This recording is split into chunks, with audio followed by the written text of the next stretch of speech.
Good morning. I am doing the final read through for The Raven Queen, which is the first official book in the Ending Legacy series. So the prequel for the Ending Legacy, in case you have not read it, is called World After. And World After very much bridges the story between the two series, the Ending series and the Ending Legacy. So it is recommended that you read it before you read The Raven Queen when The Raven Queen comes out in February. But we tried to write this, LP and I, Lindsey Pogue, we tried to write this so that you wouldn't have to read World After, but that there are references to what happens in World After, and it is the same characters. It's just 10 years later. And so if you, for whatever reason, did read The Raven Queen before you read World After, you would most likely want to read World After because they reference what happens in there. Yeah. And if you haven't read the Ending series is not required for this series. But again, it's one where they reference some things, and you would hopefully be interested in reading the Ending series if you read The Raven Queen without having first read the Ending series. And then just to clarify, so this is my final read through of the manuscript. It is the last time I will read the manuscript in its entirety before it is published. So after this, Lindsey Pogue, LP, is also reading it currently. She's a little bit ahead of me. I think she started a few days ago. But she prints it out and reads it, like marking it up with a pen, sitting on a couch, which sounds really lovely instead of sitting at a computer. But I do love reading stories out loud, and I feel like I can find so much more issues and things that need to be tightened up language-wise when I read it out loud. Plus, I feel like it's a nice way to prepare it for the audiobook, to kind of weed out any stumbly phrases. So after I read this, we will be, and LP finishes her read through, and make the revisions that we want to make based on this read through. So I will be revising this live, the first few chapters, but I will not be revising the Finn chapters. Those are LP's. So I might make a few comments, but I won't be actually changing anything. I will only be revising the Dell chapters, because those are the ones that I wrote. And when LP and I write a book together, we very much have our own, we're responsible for, and we respect each other's language choices and stuff. So, we're responsible for our own parts of the book. So after this, so hopefully I'll be finished with this in a few days, reading this out loud. After I finish this read through and LP finishes her read through, we will be sending this to our editor, Holly, and she will have it for several weeks, and then we'll make those revisions, and then I'll be sending it to our proofreader, Anna, who's here, and she will have it for a few weeks, and then it will be essentially done. It comes back to us, and we format it and get it ready to send out to advanced readers. And this one's going to be kind of funny because the advanced readers are going to be getting the book probably in December, and it's not coming out until February for several reasons. One is that it is the general understanding and our own personal experiences is that releasing a book around the holidays does not work well for the book's success. So we will not be releasing the book when it is initially ready, because we want to give it the best launch it can have, since it's the first book in a new series. And then Lindsey, LP, is going to be out of the country for part of January. So part of when we had originally planned on releasing it in January, but then she was going to be gone on the actual release day. So we pushed it back to February for that and some, just a bunch of reasons. So advanced readers will have it for a few months before it actually comes out. So if you are not already on my or LP's advanced reader team, or patrons will also have the book as soon as the arc is ready. So if you're a patron, you'll get that probably in December, maybe, or January. I can't remember, but you'll get it sometime around the new year. And if you're on the advanced reader team, my advanced reader team, or LP's advanced reader team, you will also get the book when it is ready as an arc. So things to look forward to. And then also I have not reconfirmed it, but I had confirmed it before I started reading Time Anomaly on Read by the Author, and we're like 70% into that. So I'm pretty sure that in November or December, that LP and I are still planning on doing this. But we are going to be reading World After together on Read by the Author for season 3.5. It's like an in-betweeny season. So that'll be fun because I'll be reading Del's chapters and she'll be reading Finn's, unless she has changed her mind.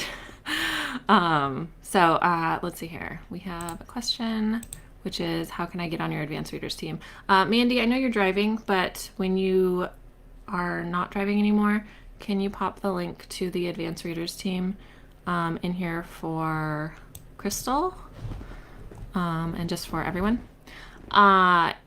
Anybody is welcome to join the advanced readers team. There is a requirement, so hopefully Mandy will get the link in there when she's not driving. I know she's driving right now. There is a requirement for posting reviews, and Mandy's really good about checking up with people that they have posted reviews.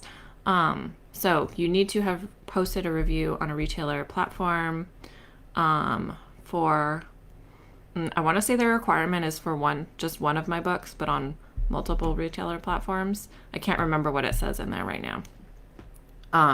But for this particular book, there's going to be a requirement, an additional requirement, even though, like I said, it's not technically required that you have read World After. We are going to have a requirement for people to get the advanced reader team. Well, I mean, it's hard to enforce, but we will highly suggest that you have read World After before you download and read The Raven Queen as an arc. So, but yeah, hopefully when Mandy's not driving, she can post that link. So I'm going to go ahead and get started to get as much in as I can, because now my kid is moving. So hopefully we can get through at least this first chapter. So like I said, this first chapter is a Finn chapter, so I will not be making a bunch of changes in this one. I'm just going to read it through so you guys know where we are. And then the second chapter is Del, and that is when I will start really getting in there and adjusting things. Yeah. And let's make sure track changes is off. Okay. The Raven Queen by Lindsey Sparks and Lindsey Pogue. 1. Finn.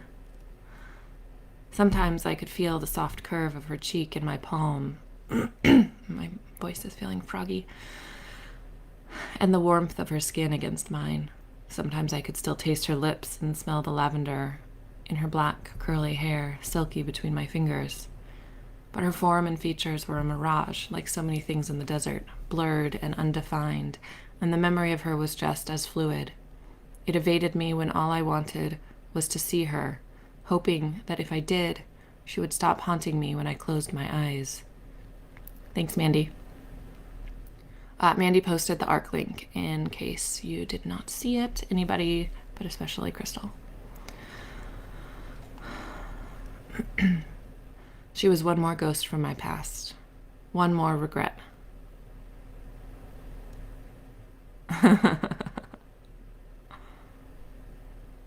Blinking, I stared up at the cave ceiling. Scant morning light seeped in from the wooden door, illuminating the cool stone walls that were both a reverie and a curse. Daily reminder of my naive childhood hope. I feel like she needs to add like or daily reminders.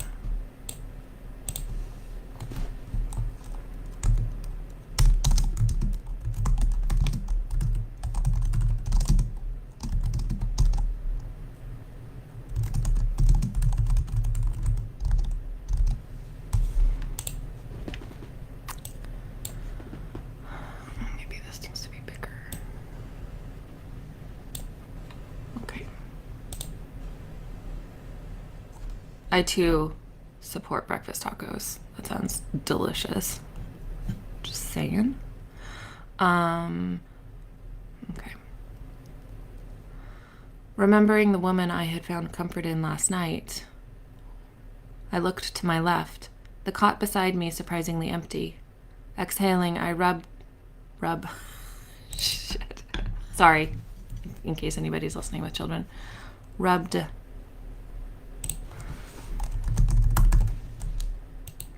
Again, I'm not making the actual changes in the manuscript for this because this is the piece part.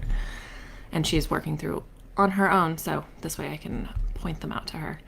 Exhaling, I rubbed my hands over my face. She probably is catching these anyway, but just in case. Exhaling, I rubbed my hands over my face. Another night of vague dreams and restless sleep. I sat up, and the earth was cold against my bare feet as they hit the dusty ground. Another day in the desert. I wondered how many new folks we'd have by the end of the week. "Sir?" came a chipper voice from outside. I groaned and stared at my closed door as Callan's footsteps crunched closer. "Are you up yet, sir?"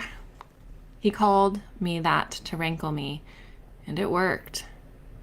Elbows on my knees, I waited for my best friend to dare to open the door. "Oh, sir," Callan sang. "What?" I growled. "You wouldn't happen to have company in there, would you?" he asked with a smile in his voice. I tugged on my pants. "Why? That's never stopped you from interrupting me before."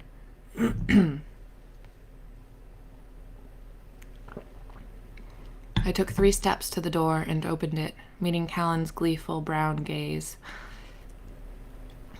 "It's too early for you to be so annoying," I grumbled. He smirked, his teasing grin, one I had counted on many times over the past 10 years and half-heartedly despised for his equally long.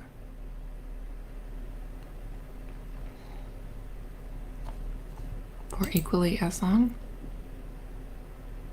It's fine. It's Lindsey's. "I didn't want to intrude," he said insincerely. His dark eyebrows danced over his slightly slanted eyes as he peered over my shoulder, surveying my quarters. "Since when?" I muttered and met Tick's coyote gaze from her bed of burlap outside my door. Her tawny, fluffy tail thumped languidly as she stretched in a patch of morning sunlight. "I saw you leave the fire last night with the new girl," Callan explained and stepped inside. I grabbed my boots beside my bed. "The tall one?" "The tall one," he whispered, leaning in conspiratorially. His gaze swept my quarters again, over the rickety table, the carved-out shelf in the cliff wall, my unmade cot and the trunk of clothes against the wall, everything with a thin layer of sand covering it. "You think she's hiding somewhere?" I asked dryly, lacing my last boot. "No, but it seems she got the drop on you," Callan mused. "She left before you could, and before the sun rose even. Someone must have tipped her off to your usual ways." Callan was an amazing tracker and one of our strongest human telepaths. He could communicate with familiar minds from miles away, but he was also a pain in my ass most of the time. I would never change that about him, except for most mornings. "Are you finished yet?" I asked and rose to my feet. "Because you only prattle on like this when you're procrastinating." Needing to wash the night away, I splashed water on my face from the bowl on the table. It was chilled from the cold desert nights, and I reveled in it. "I'll admit," Callan conceded, and I wiped my face dry. "I was sussing out your mood." "By making it worse?" I retorted. And when Callan's silence lingered, I peered over my shoulder at him. He was suddenly very sober and un-Callan-like. "What is it?" I turned to face him. "Is it Dylan? Has he gotten worse?" One of our newest arrivals had a sick son, and we weren't sure if he would make it, likely a result of a weak constitution and the stress of so much travel as they fled their home in the north. The journey through the desert wasn't easy. Callan's expression was cautious as he shook his head. Not Dylan. He hedged. Some, uninvited guests arrived in the night. He held up his hand as my body tensed, my stomach dropping instantly. And you're only just telling me this? I bit out. There was no point in saying anything until we knew what was going on, Finn, he said defensively.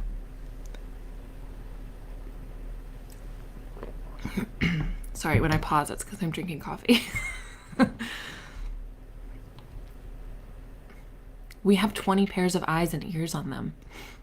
I wanted more intel before he glanced at the cot again. Disturbed you.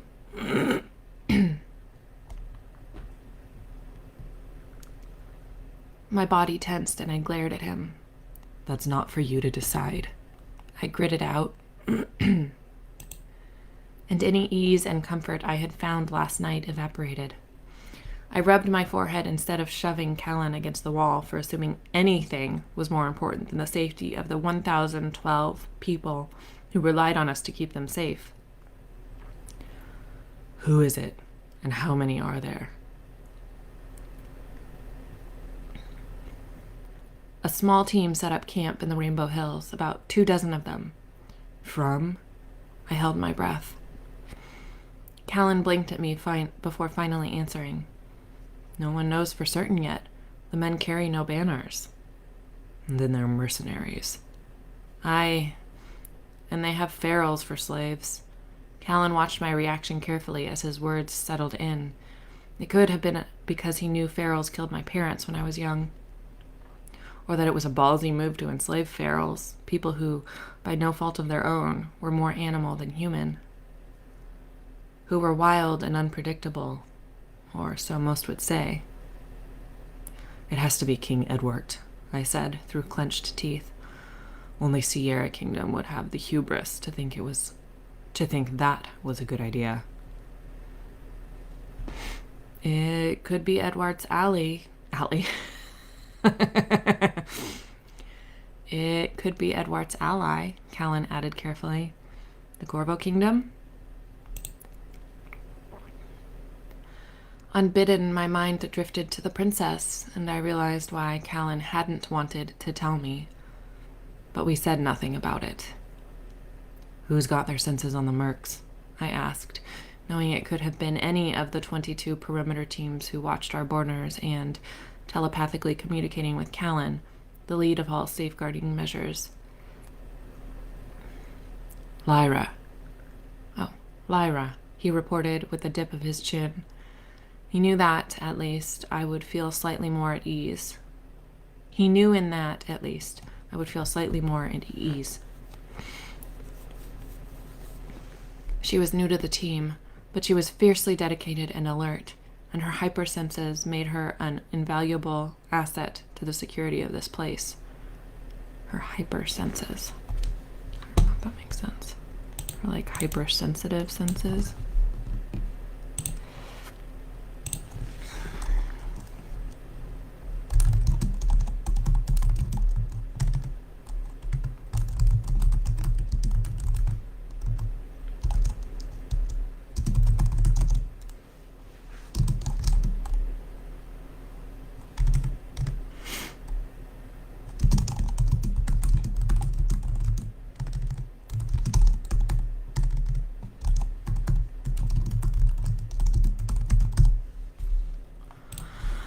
Okay. Let's see here. And her hyper something senses. World After is the name of the book before this one. The one that bridges the two series. World After. And it's getting a new cover. It has a new cover, but it's not live yet. So like when you go to the book retailers, it's still the old original cover. But it will be getting a new cover. On the off chance that you are going to order a paperback, I would hold off until it has the new cover, which is really cool. Mandy can attest to that. And the new cover should be live soon. We wanted to share it already because we have the cover for the Raven Queen also. Right now, there's still just a placeholder that uses one of my AI art images, which is so fun. But yeah, if you go see the pre-order for the Raven Queen, the cover is a placeholder, and the image was used creating Night Cafe, the AI art platform. But we have the official cover. We're not going to share it until we have the cover up for World After because they go together. But we are trying to update. We are adding a timeline to World After.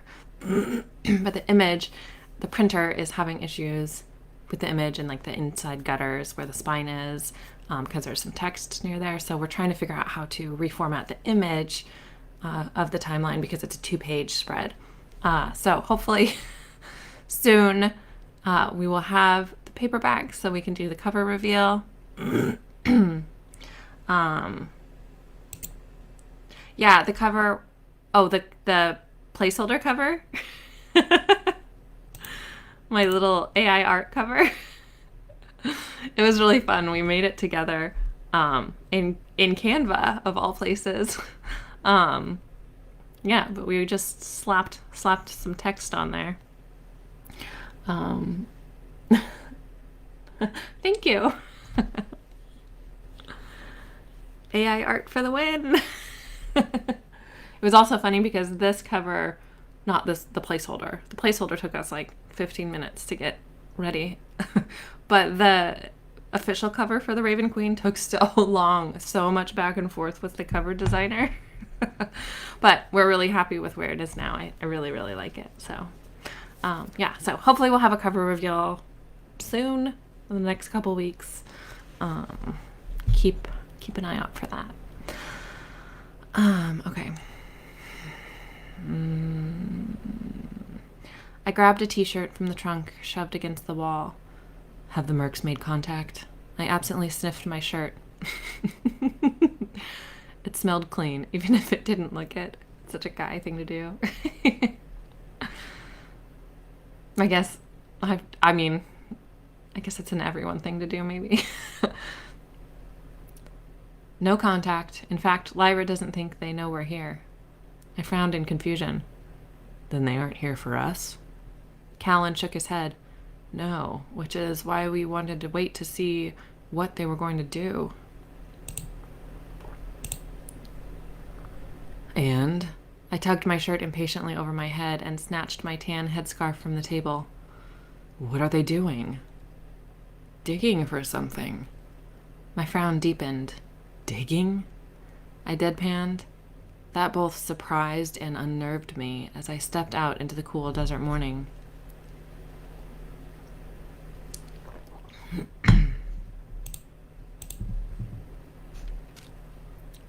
Tick popped up and I bent to scratch her behind the ears, her left leg twitching as I hit the perfect spot. There's nothing out there to dig for, I thought aloud. Which is why it's more unsettling than usual, Callan added. Mentally, I surveyed the valley, taking stock of what mercs would be here for, if not for us. Aside from scant vegetation, old bones, rocks, and metals in the volcanic earth, there wasn't much here to find. Shaking my head, I peered out at our camp that covered the desert valley nearly as far as I could see. There was nothing to find here. That's why we'd chosen it years ago. When we first fled to the old mining dwellings carved into the cliffs, they were enough to keep what few of us there were hidden from the blistering summer temperatures. It was a place to rest, not a place to live. Now, though, it was a refuge. More than that, it was a proper settlement. A patchwork of wood cabins and tents that surrounded the mud brick buildings, storing our food and providing shade for the people to work in. Tanners, farmers, blacksmiths, doctors. Our camp had become a proper town in all the ways that mattered, and now potential danger had found us again.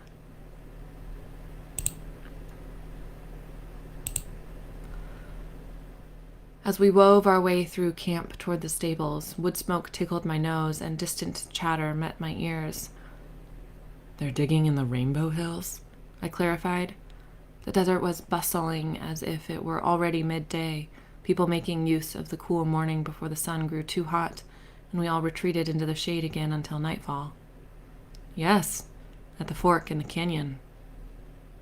Some people nodded in greeting as we passed, likely wondering where we were hurrying off to. So I tried to smile with forced reassurance, but most were too busy cleaning laundry, dredging and filtering water from the wells, or tending to the gardens to notice us. Stride unwavering, I looked at Callan, my mind sifting through the possible reasons the hills would be of any interest to the outsiders. It must be for the metals in the soil. I wrapped my scarf loosely around my head and face. The sun was already warming my skin, and though I'd grown used to the heat, the sun remained relentless, and I'd had the farmer's tan and freckles to prove it. Callan shrugged. Yeah, maybe metals. Lyra wasn't certain the last time she checked in, and I've been too busy harassing you to ask her. Dusty's gray and white-spotted head bounced up as we strode into the adobe stable. It smelled of damp clay and manure, and a few other horses looked out to greet us. With limited resources, we had only the horses we needed, but they were necessary with such a vast landscape to patrol and our numbers growing every day. Time for a ride, buddy, I murmured, and barely unlatched the gate before he nudged it open the rest of the way and walked into the morning sunlight filtering in through the windows. His tall frame took up the entire aisle, and his hooves clomped over the stony earth as he made his way through the entrance and out into the blue sky morning. Callan rubbed his hand over the Mustang's face, leaning into him as if they were old friends.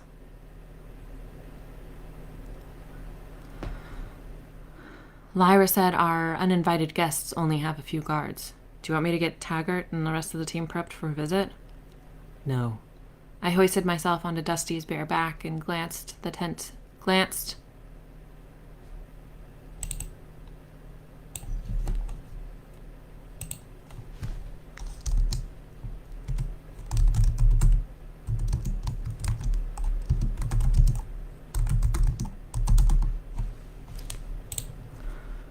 Glanced at the tent city stretched out before us. These people came here for sanctuary, and I wasn't ready to cause a stir. Not yet. I want to know more first.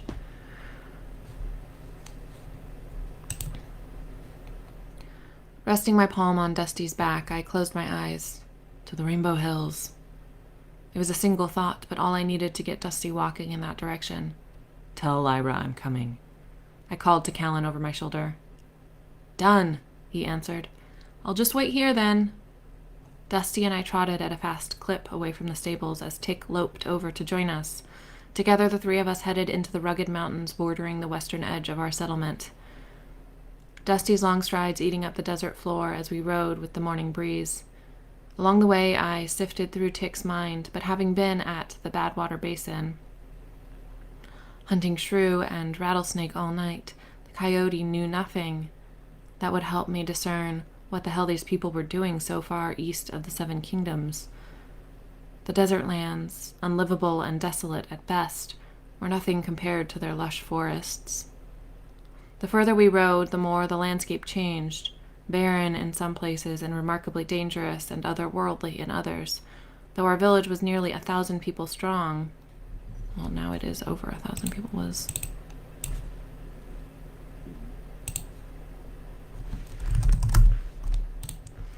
Though our village was 1,000 people strong, with more coming every week, we had found a peaceful existence in Death Valley over the years, especially with our powers to better serve us.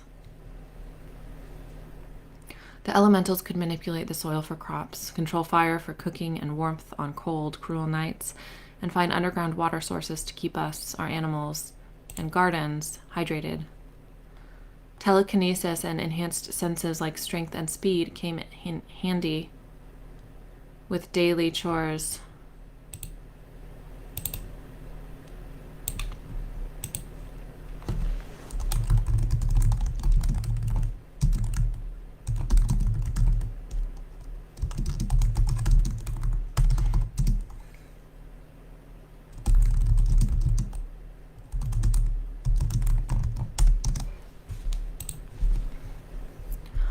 came in handy with daily chores and helping the patrol teams.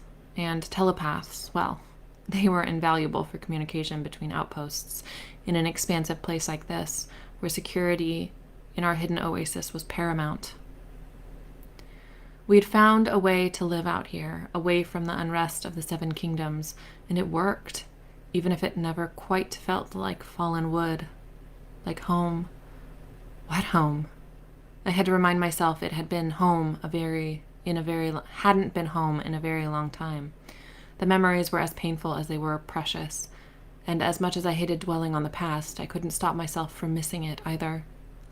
I told myself this bout of nostalgia was because Jake had been abroad for so long this time, searching for whatever it was he never seemed to find. Being the last of his kind, an original changed during the turn and celebrated by so many as the patron of healers, Jake was always wandering and restless. He was always searching, but for what I was never certain. And I missed the only family I had left. But I knew that was only part of my reminiscing thoughts. I missed my sister. Had Autumn survived Queen Khorasan's attack on our village, she would have been 38 yesterday. More than that, had I killed the Corvo Queen when I was in the castle 10 years ago looking for Jake, she never would have been able to go back on her word and slaughter us. Bottom line, had Jake and I been there when it happened, we might have stopped the siege on our village, and my sister might still have been alive. Now we were out here, living off the lands, too brutal to be claimed, with the treacherous Sierra Mountains stretching between us and the trading ports and outposts we needed to better survive. Sensing my darkening mood, Dusty rode harder and faster, as if he, too, wished to outrun my memories. And as soon as the eroded Rainbow Hills glinted into view, we slowed, Tick, Dusty, and my human eyes scouring the rocky canyon for unwanted attention as we approached. Tick trotted ahead in search of Lyra, sniffing as she scaled the smooth rock face to the hiding post. Through Tick's eyes, I could see Lyra and Martin, her scouting partner, crouched in the shadows of the outer cliff as Tick crested a boulder. Everything was so crisp and clear through the eyes of a coyote, even if our mental connection made the back of my mind tingle a little. Absently, I dismounted Dusty, prepared to follow Tick. When Lyra saw Tick, she nodded in greeting and gave me the signal that our visitors were a click south. Nulling myself so that any probing minds wouldn't sense me, I left Dusty in a patch of shade in the foothills and began to climb. They arrived in the middle of the night, Lyra said as I crawled into place beside her. Her blue eyes were fixed on the scene below. I nodded. Callan reported no banners. No, none. And out of the 24 of them, most are enslaved. I peered down into the shadows of the rugged valley, the greens, blues, and purples of the metallic soils shimmering in the rising sun as I took in the sight of intruders working below. I hated they were here. I feel like that needs a that. Where's my weird?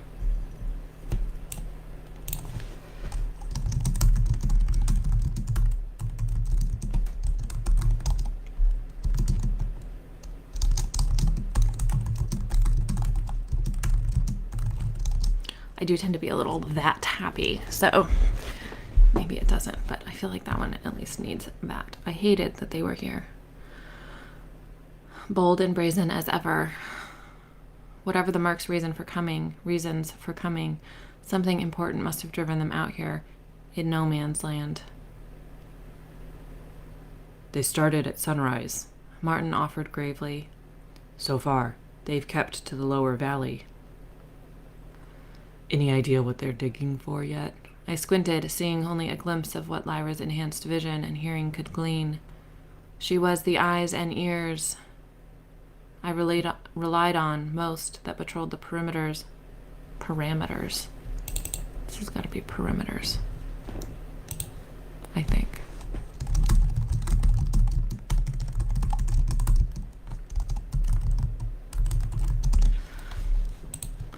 patrol the perimeters of our band of castaways and refugees.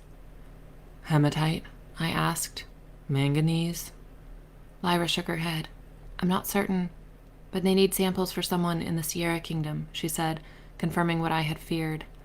But that man right there, Lyra pointed to a guy in brown garb, who stood no bigger than my thumb in the distance. Though she could see every minute detail and twitch of our visitor's mouth from here, to me he looked like nothing more than an insect I wanted to smash between my fingers. He doesn't know who he's working for, she explained, only that he's been ordered to collect samples and return by the full moon if he wishes to receive his coin.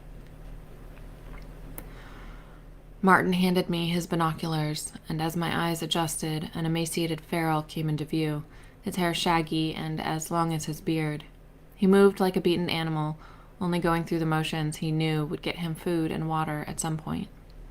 I eyed the 3 guards patrolling the tops of the hills behind them, and the man in the brown cape that disappeared into the single tent they had set up in the flattest part of the valley. Why so many wagons? I asked.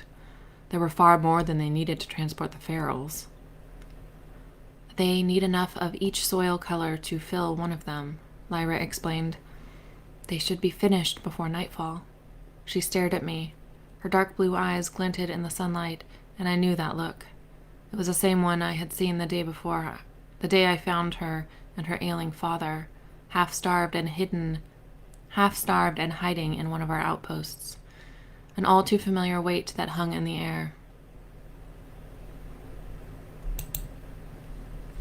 Oh, that's not right.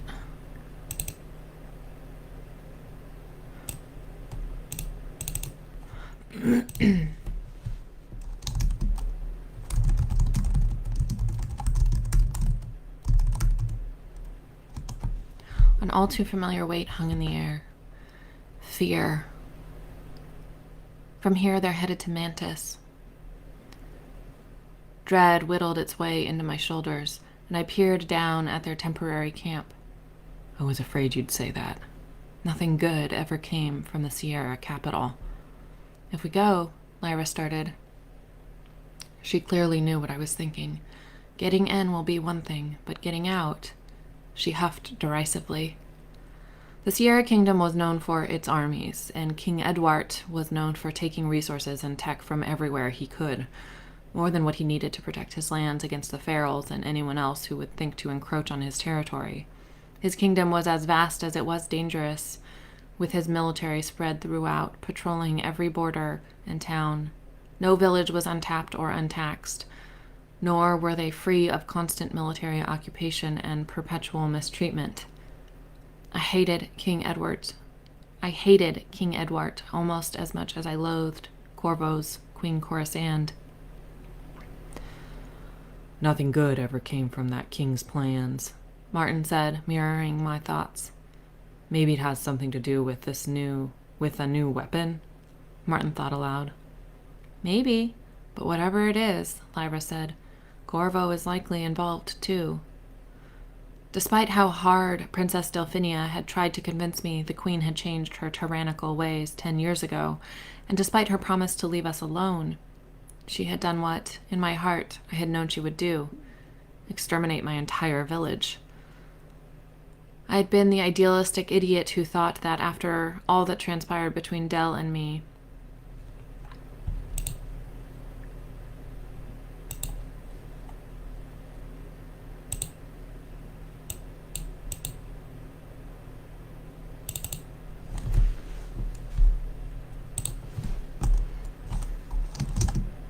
oops.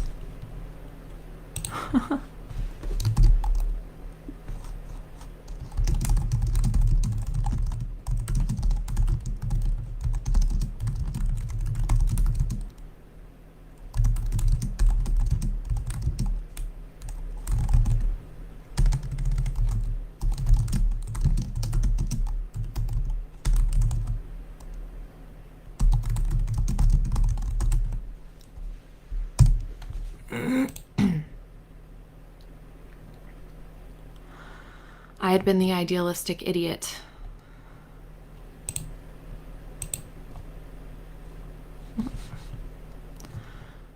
I had been the idealistic idiot who thought that after all that transpired between Dell and me, of all the lies we had uncovered and the truces that were made, we had secured at least a temporary safety for my people. But I had been deathly wrong, and my village, my sister, had paid the price. Did Dell know what happened and how bad things were? Was she still fighting for a good? Was she still fighting for good? A part of me had to believe she was still the rebel princess I remembered. But I wasn't young idealistic Finn. I wasn't the same. But I wasn't the young idealistic Finn. I wasn't the same.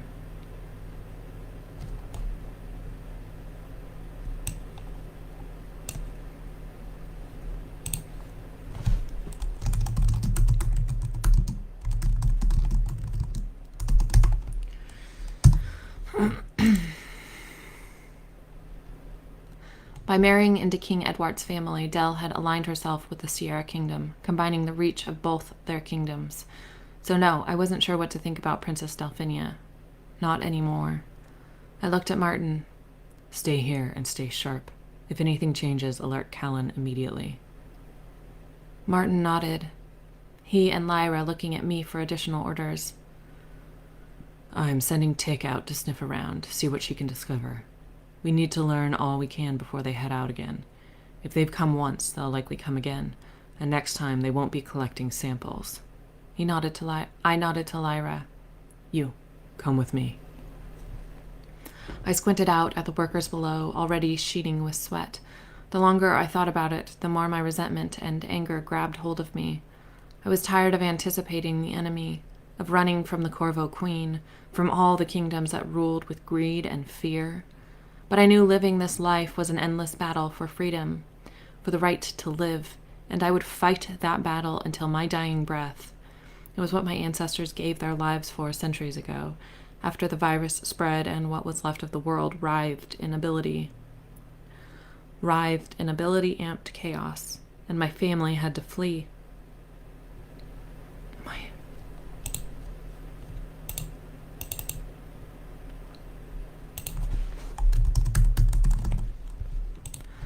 My ancestors, Danny and Jason and Jake, Zoe and Becca, the oracle who prophesied it would come to this.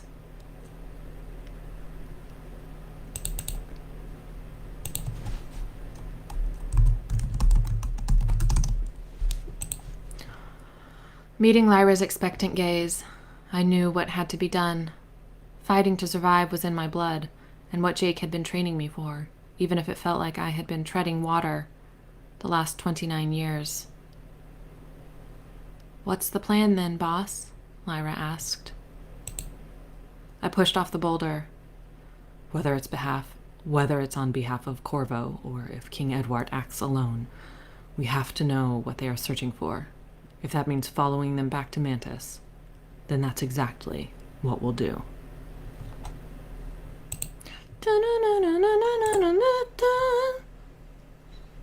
Okay. Now we are in Dell, which means I can make changes myself. I don't know why my mouse is like not showing up half the time. Okay. I'm gonna have to pause in 10 minutes to make sure my husband wakes up. Sorry, stretching. Ooh. So, but I won't pause the live. I'll just step out of the. We'll take a brief break in 10 minutes, but I will start this chapter.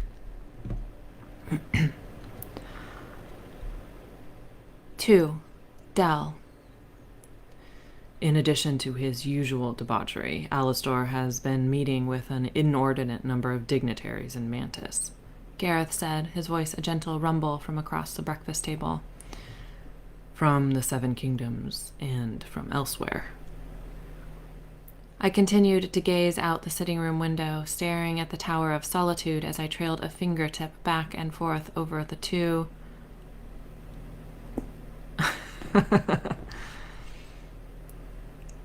as I trailed a fingertip back and forth over the 2-inch-long pink scar on the back of my wrist. The forbidding stone tower stood all alone on that tiny island near the eastern edge of the moat, and a lone castle guard stationed at the door at the tower's base was just visible through the thinning morning fog. No matter how hard I racked my brain, I couldn't recall who was imprisoned in the tower. Someone, obviously, or there wouldn't have been a guard stationed at the door. But who? I'm going to make this its own paragraph. My eyes in Mantis suggest Malar may have been among the visitors, Gareth added. My focus snapped to Gareth. His amber eyes were glassy and slightly bloodshot, like he had been up late into the night. That, on top of his several days' worth of stubble, made him appear positively roguish. A fleeting thought crossed my mind, prodding me to tease him about his usual nocturnal activities and his current lady of the month, Lauren Silva, if I wasn't mistaken, Lord Mac Silva's soon-to-be widow. But I didn't have the energy for it. Gareth wasn't the only one who had been up most of the night, though my lost sleep stemmed from far less pleasant roots. Liam's 10th birthday was approaching, when he would be tested and officially placed in his ability class. It should have been simple, in his case, little more than ceremony, since both of his parents descended from pure empath lines. But his strong thread of telepathy told a different hereditary story.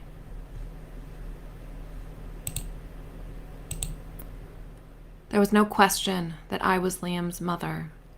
His paternity, however, was another matter entirely, which meant the kingdom would finally know the truth I had kept hidden all this time, and Liam's life would be in grave danger. I shook my head, dispelling the troublesome thoughts. Malar may have been among the visitors, I said, repeating Gareth's words back at him to confirm I had heard him right. I raised my eyebrows. Gareth nodded solemnly. Dread coiled in my gut. Calling Malar a snake would have been cruel. To snakes. He was snake excrement, always sniveling and scurrying around. Mother had dismissed him from his post as spymaster nearly a decade ago. I found out after the fact that she had intended to assassinate him. He knew too many of the kingdom's secrets, but Mother's attempts failed, and he escaped. We had heard whispers of him every few years since, but nothing concrete enough to track him down. But you're not certain, I clarified. I wondered if Mother had already heard, if she had already directed her people to follow the trail. No, we're not. No, Gareth said. We're not certain. I narrowed my eyes. And these other dignitaries, the ones from elsewhere?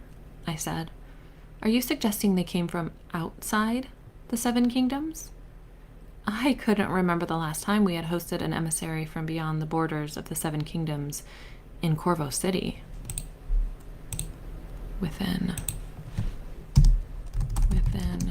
the walls of Corvo City. I couldn't remember the last time we had hosted an emissary from beyond the borders of the Seven Kingdoms within the walls of Corvo City. The western border of the Allied Kingdoms was ocean as far as the eye could see, and a vast desert bordered the east. So far as I could recall, the last outsiders who had stayed in Castle Corvo had been from the Evergreen Nation, the strange land far to the north of the Seven Kingdoms, where abilities had been outlawed.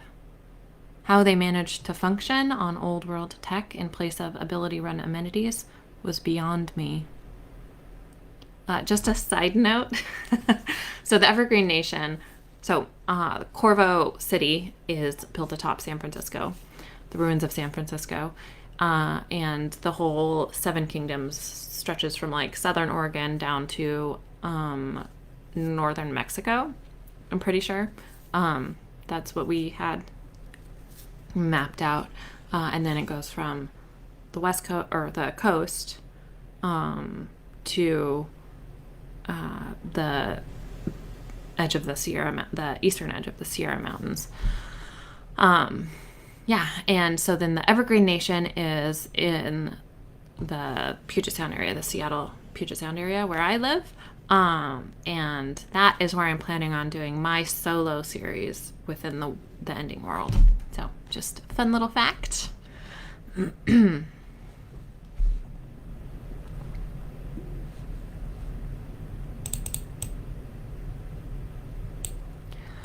Mother had diplomats stationed in all the richest foreign lands, of course. The Corvo Kingdom was the trade center of the 7 kingdoms after all, making our kingdom the wealthiest and most well-connected. By default of our The Corvo Kingdom was the trade center of the 7 kingdoms after all, making our kingdom the wealthiest and most well-connected by default of our ports. But most of all, the negotiating was done via our diplomats in those distant places. I glanced at Hills, the diminutive general of the Corvo army. She tensed the corners of her mouth and lowered her chin in confirmation that Alastor had, in fact, been meeting with dignitaries from outside the 7 kingdoms. I leaned forward, tapping the tip of my index finger on the oak table. We had long since pushed our breakfast plates away, leaving them clustered together in the center of the table. I stared into the last dregs of tea in my mug, counting the specks of tea leaves that had settled at the bottom, standing out against the cream-colored ceramic. "Which kingdoms has he been meeting with specifically?" I asked, my finger continuing to tap. "Crescent and Xenia." Gareth settled back in his chair, his leather armor creaking as he crossed his arms over his broad chest. "I'm still waiting on intel to identify the origin of the outsiders and to confirm Malar's identity." Maybe it's some of those desert people we've been hearing whispers about," I said, thinking aloud. "This supposed ghost king and his followers?" Rumor placed them somewhere in the Mojave Desert, but I had yet to hear any concrete evidence that they actually existed. None of the southern kingdoms had the military resources or manpower to spare on scouting so far beyond their borders, with the Sierra Kingdom openly readying for war from their fortress in Mantis. So long as I kept Alastor and his father, King Edward, happy, Corvo City wasn't in immediate danger. Their forces moved across our kingdom's borders freely, but not with Corvo City as their target.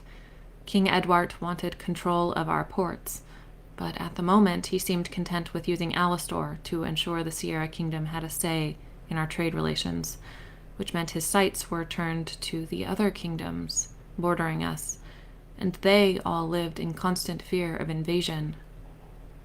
Where did all this happen? I looked up from the lukewarm tea. Ironwood Keep? Gareth shook his head. A tavern in Mantis.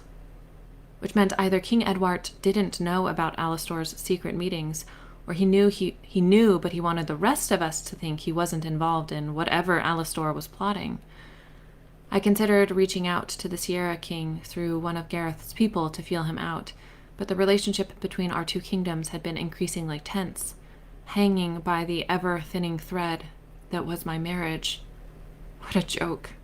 I might have laughed if I wasn't so miserable. I sat back in my seat, setting my forearms flat against the arms of my chair, and returned to staring out the window. First, the reports of a Mantis crew excavating in the desert beyond Sierra Kingdom's eastern border, and now this. Excavating.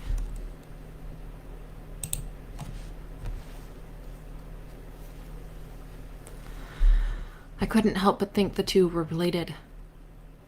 "What's that bastard up to?" I muttered. Sid perched on the back of my chair, snapped his beak upon hearing me utter my favorite nickname for my husband.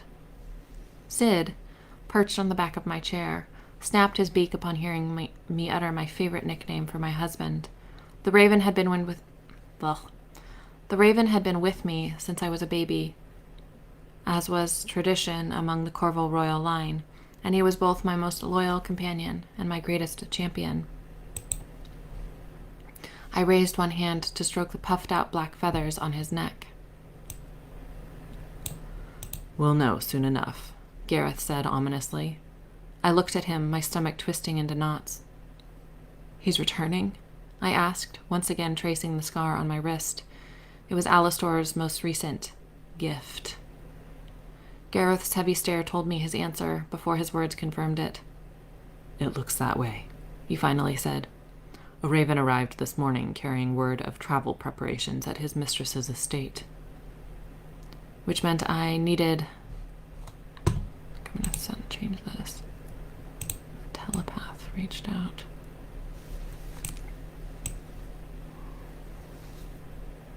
No, that's fine. Which meant I needed to make my own preparations, to steel myself to welcome my dastardly husband back into my home, back into my bed. Oh, cool. My husband woke himself up. Cool. I tensed instinctively. Even thinking about Alastor's cruel hands on my body made my skin crawl. But it had to be done. I needed an heir, a female heir, as was the Corvo way. And until I had one, my claim on the Corvo throne would be increasingly precarious. If I could just bear a girl and prove to the other kingdoms that the Corvo line was still stable, my position would strengthen tenfold, and I wouldn't need the might of Alastor or the Sierra Kingdom backing me up any longer. At least, that's what I kept telling myself. The only upside to having to try for a legitimate heir with that fiend was that the instant his skin touched mine, I could skim his mind for some of his carefully guarded secrets. We were both empaths, both powerful in our own ways, but when our skin was touching, my ability to dig into his mind far overpowered any attempts he might have made to keep me out. I couldn't see everything, but I could usually catch enough of a glimpse of his schemes to stay a few steps ahead of him.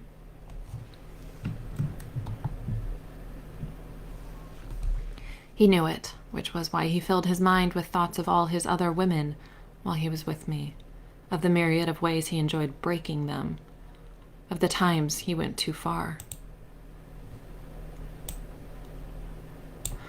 of how desperately he wanted to hurt me, just as he hurt them. It turned my stomach, more often than not leaving me vomiting in the washroom after we were together. But I would experience that revulsion 100 times over, so long as it continued to keep me apprised of his duplicitous ways, so long as it continued to reveal the ever-narrowing path I needed to walk in order to keep his father from invading Corvo City and ripping away my waning power once and for all. So long as it continued to show me how to keep my son safe. "Who's in the tower?"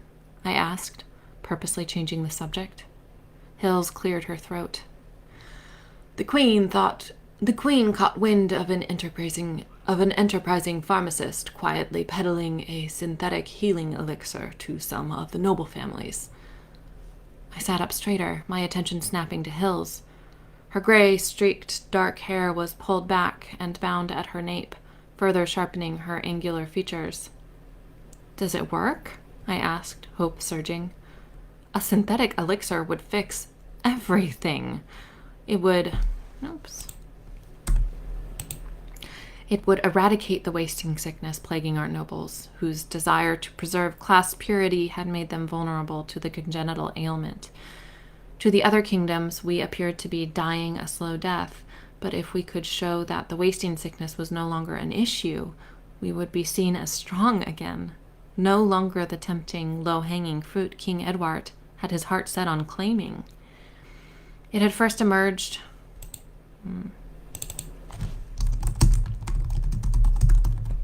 The wasting sickness had first emerged among the pure, inbred elite of Corvo City several decades ago, but recent reports suggested it was branching out to the murkier bloodlines of low-born people throughout the Corvo Kingdom, possibly elsewhere. It was hard to say for sure, as many of the symptoms were similar to those of Strix's addiction, and the drug ran rampant throughout the mixed-class commoners of not only the Corvo Kingdom, but all throughout the Seven Kingdoms. We had yet to receive reports of the wasting sickness appearing outside our borders, but I was holding out hope that it would, if only to take the target off our back. But a cure, even more than a female heir, would strengthen our kingdom's position. My position. Maybe, just maybe, it would be the key that unlocked the cage of my marriage. It would free me. Hills's brow furrowed, and she shook her head. It's a sham, she said. Just an opiate and cornstarch. Just an opiate in a cornstarch solution with some glitter added to replicate the iridescent shimmer of the true healing elixir. My shoulders slumped, the hope within me fizzling out. For the past 10 years, we had been searching for a cure that didn't involve a cure to the wasting sickness. For the past 10 years, we had been searching for a cure to the wasting sickness that didn't involve harvesting blood from a stable of captive healers. We were able to produce some of the true elixir from the few healers who volunteered their blood, but the production quantity wasn't even 1,000th of what it had been when those same healers... Oh. Why is this doing this? I don't know where my cursor is.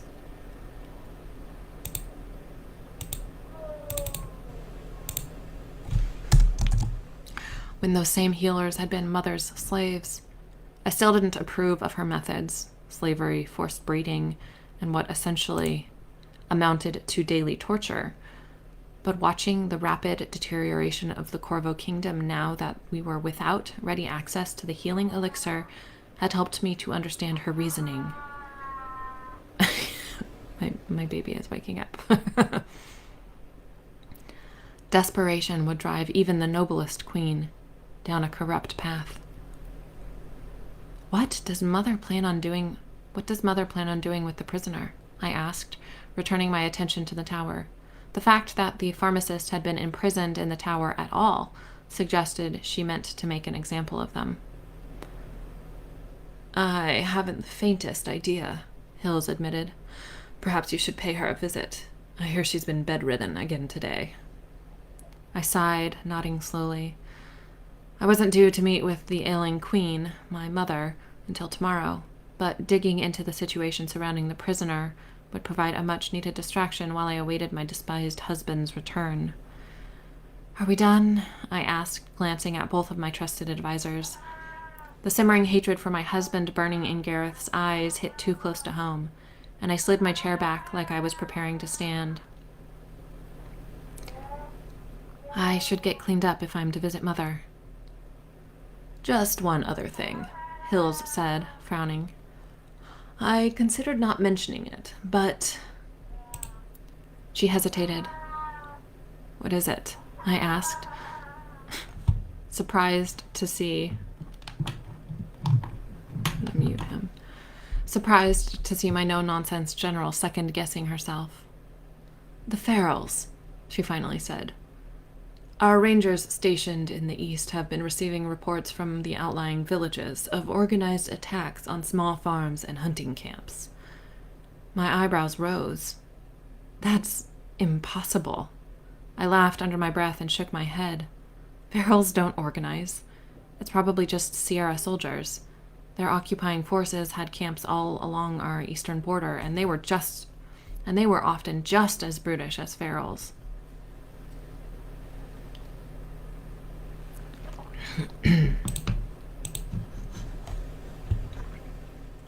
Hills raised one shoulder. I sent a special team out to investigate. It could be nothing. I sighed and pinched the bridge of my nose. Or it could be something. The Ferals, the descendants of the people who had devolved 300 years ago during the turn, when the same virus that gifted my ancestors their superhuman gifts tore away the Ferals' ancestors' humanity, had been a thorn in our kingdom's side for as long as I had been alive.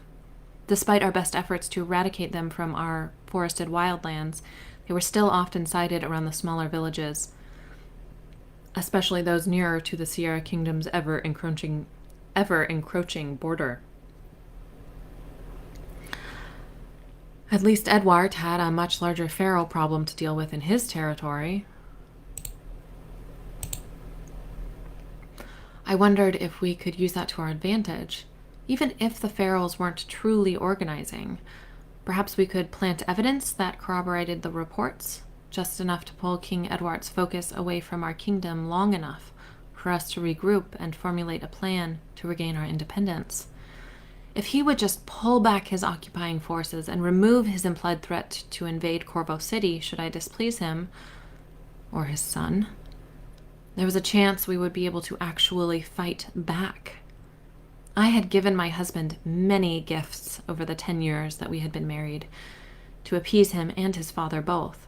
But if King Edward were to focus his military efforts on the ferals, it might finally be time to give Alastor the one gift he actually deserved. An accident, the kind he wouldn't recover from. The door to my private quarters burst open, and Liam barreled into the sitting room, the gangly 9-year-old closely followed by the last remaining member of my inner circle. Prim, proper, and pretty, Adasia strode in, her blonde braid pulled over her shoulder and her long lavender skirts swishing. Ada was deceptively dangerous, hiding her ferocity behind a ladylike veneer. She had impressive combat skills, and as a gauge, she could amplify or nullify the gifts of those around her. I kept her close to Liam to increase the strength of his empathy to a level befitting the son of two powerful empaths, and to block any searching minds from sensing the other facet of my son's ability. The progeny of two pure empath lines absolutely should not have also been able to talk to animals in their minds. If anyone outside my trusted inner circle knew Liam was also a telepath, they would hand over the kingdom to him. Oops. That didn't make any sense because I skipped like 4 sentences. If anyone outside my trusted inner circle knew Liam was also a telepath, they would suspect my secret, and the truth would get back to Alastor.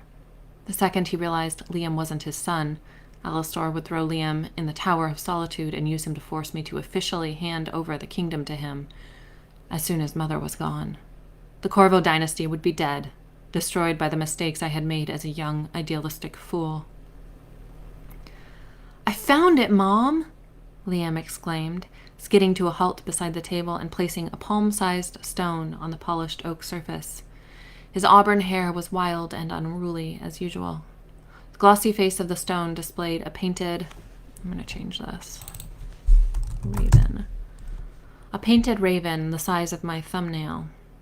The stone had been hidden somewhere within the castle, by Gareth this time. To Liam, it was a game that just so happened to force him to exercise his empathy, but the rest of us saw it for the potentially life-saving training it truly was. Not only would strengthening his ability to delve into the minds of others protect him from potential threats, but the stronger his empath gifts appeared, the more secure our secret. If we could increase his empathy... If we could increase his empathy until it overpowered his telepathy before his 10th birthday, he would qualify as an empath during his testing.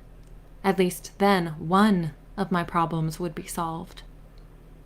Nyx swooped in through the open window, the youthful raven coasting around the sitting room before landing on Sid's vacant stand in the corner.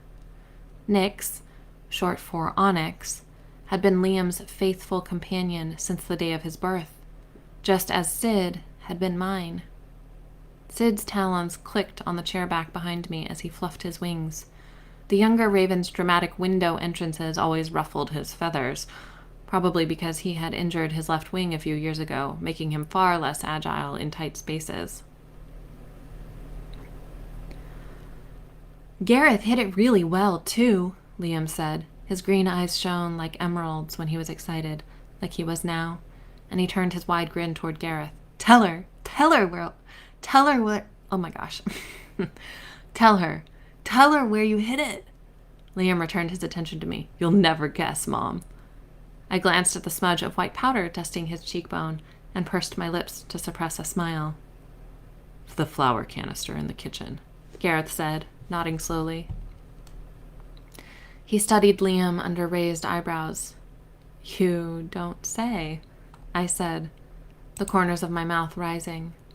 Gareth shrugged one shoulder. It was a good spot. It was a good spot. Tell your mother the rest, Ada said, joining us. She perched on the sofa nearby and adjusted the layers of her skirt, then folded her hands together on her lap. I would never understand her preference for the long, cumbersome dresses favored by the ladies of the elite houses, but Ada called the dresses her armor.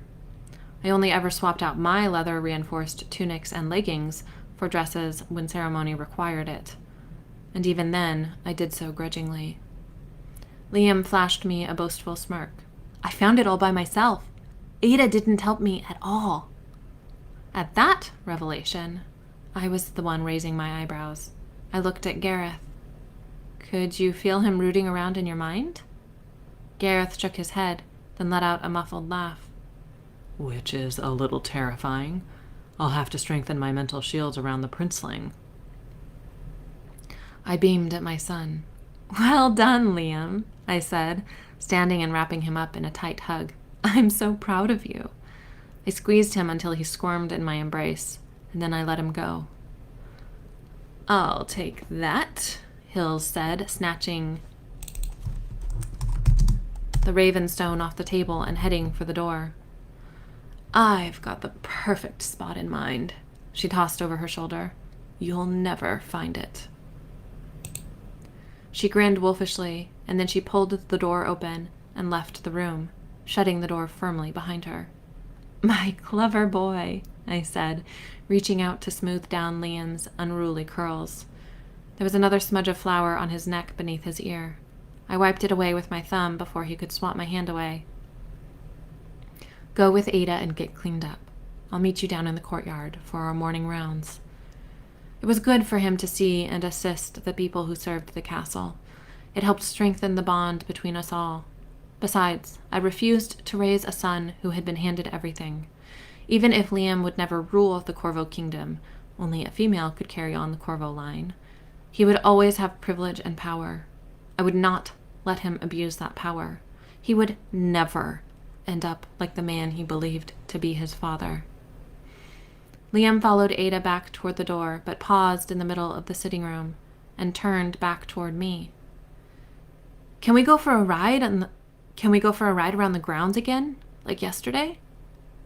I had about a million things to do today, especially with the threat of Alastor returning soon, visiting Mother chief among them.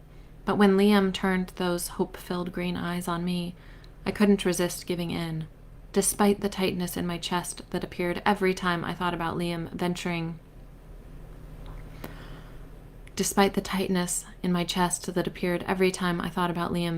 over the bridge that crossed the moat, even if only to explore the castle grounds beyond. This was an unkind world, more so for a boy believed to be the son of a man who the masses feared only slightly more than they despised. I glanced at Gareth, hoping he was available. I really did want to go, but only if we had adequate protection. When I was on horseback, galloping across a meadow or leaping a fallen tree was the only time I felt truly free. I could shift my training session with Hills to the evening. Sparring before bed usually led to unsettled nights for me, but I hadn't had a restful night in so long that one more wouldn't make much of a difference. Gareth dipped his chin, confirming he could make room in his schedule to join us. All right, I said, forcing an easy laugh. We'll go for a ride after lunch. I made a shooing motion. Now go, clean up. Nyx launched herself off the raven stand as Ada opened the door. She swooped across the room and careened through the doorway ahead of the pair.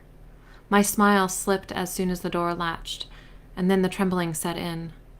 I turned my back to Gareth, closed my eyes, and hugged my middle. If Alastor didn't kill me, this anxiety would. One day, it would suffocate me. Wood scratched against wood as Gareth pushed his chair back. He stood, his footsteps marking his approach behind me, and rested a heavy hand on my shoulder. You can't keep this up forever, Dell, he said, keeping his voice hushed to ensure his words were private, even to anyone with ability-enhanced hearing. My offer still stands. I shook my head, then inhaled a deep breath, releasing it slowly through my nose. We can't kill Alastor. We can't kill Alastor, I whispered. Not yet. If I let Gareth kill my husband, I would replace one demon with another, and King Edward was far more calculating and ruthless than his son. He wouldn't be interested in playing power games with me like Alastor so enjoyed. He would invade. He would slaughter. He would destroy. Liam and I would have no choice but to run, to hide, and that was if we managed to escape Corvo City with our lives in the first place. You could go to him, Gareth said. Live a different life. Your own life. His words reminded me of something Finn had said during that single blissful night 10 years ago, when I had dared to dream of what it might have been like to run away, to be free for the first time in my life. If I closed my eyes, I could still hear the crackle of the bonfire, still feel the waves of warmth. Finn's voice whispered through my mind. Don't you deserve to have a life of your own? To choose your own path? How? I asked Gareth, choking on something that was a cross between a laugh and a sob. There was nothing I wanted more than to run away, to take Liam, fleeing from the dangers and responsibilities that had plagued me my whole life. But it was impossible. I don't know where he is. I don't even know if he's still alive. With a heavy sigh, Gareth pulled me in close and wrapped his arms around me. He tucked his chin over the top of my head and held me, letting his strength seep into me while I collapsed under the mounting weight of my burdens. I could be weak now, with him. To the rest of the world, I had to be strong, hard, cold. I had to be the Corvo heir, just as Mother had taught me to be. Okay, I think I'm going to, oopsies, preview. I think I'm going to end the live here. Those were, the first two chapters are lengthy. So, save that. Thank you to everybody who joined me. I will be editing this video and posting it in the Facebook group and on YouTube. So, yeah, I hope you enjoyed the first two chapters. And if you're not already a member of the Advanced Reader team, I'll try to remember to post the link when I post the video. And like I said, let me just double check my calendar. We are looking like